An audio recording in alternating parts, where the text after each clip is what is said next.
হাসপাতাল, যে হাসপাতালে ওয়েটিং রুম থাকার কথা, ওয়েটিং রুম রয়েছে কিন্তু সেই ওয়েটিং রুম ব্যবহার করতে পারছে না মানুষ, কারণ সেখানে তো তালা লাগানো হয়েছে। বিপাকে রোগীর পরিজনরা, রাতে তার জন্য হাসপাতাল চত্বরে থাকতে হচ্ছে বেহাল শেডের নিচে। ইসলামপুর সুপার স্পেশালিটি হাসপাতালে গেলে এই ছবিই দেখা যাচ্ছে।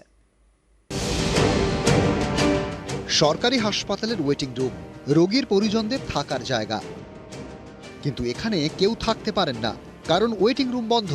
বাধ্য হয়ে রোগীর পরিজনদের থাকতে হয় হাসপাতাল চত্বরের বেহাল শেডের নিচে।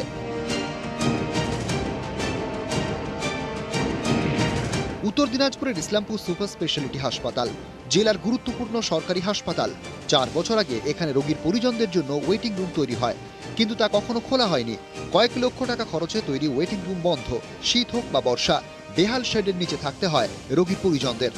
ঠান্ডা মৌসুম চলছে, হাওয়া আসতেছে, টিনগুলো কানা কানা হয়েছে, বৃষ্টি আসতেছে, সমস্যা এটাই। পুরো ফুটো আছে, এতে এখনো বৃষ্টি পড়ছে, দেখেন রাতের বেলায় থাকা যাচ্ছে না, এরকম ঠান্ডা।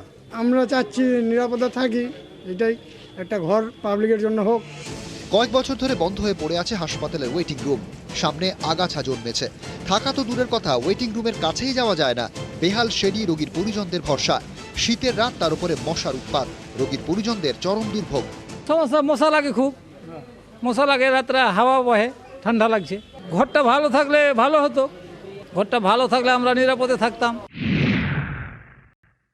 না প্রতীক্ষালয় আছে তো পেছন দিকে, কিন্তু ওটার জেলা পরিষদ থেকে করেছে, ওটা পুরো কাজটা শেষ করেনি, সেটা জেলা পরিষদকে জিজ্ঞেস করতে পারে।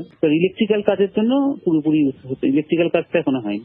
কবে চালু হবে এই প্রতীক্ষালয় তা সত্তর জানা নেই হাসপাতাল কর্তৃপক্ষের। ইসলামপুর থেকে চঞ্চল মোদক, নিউজ 18 বাংলা।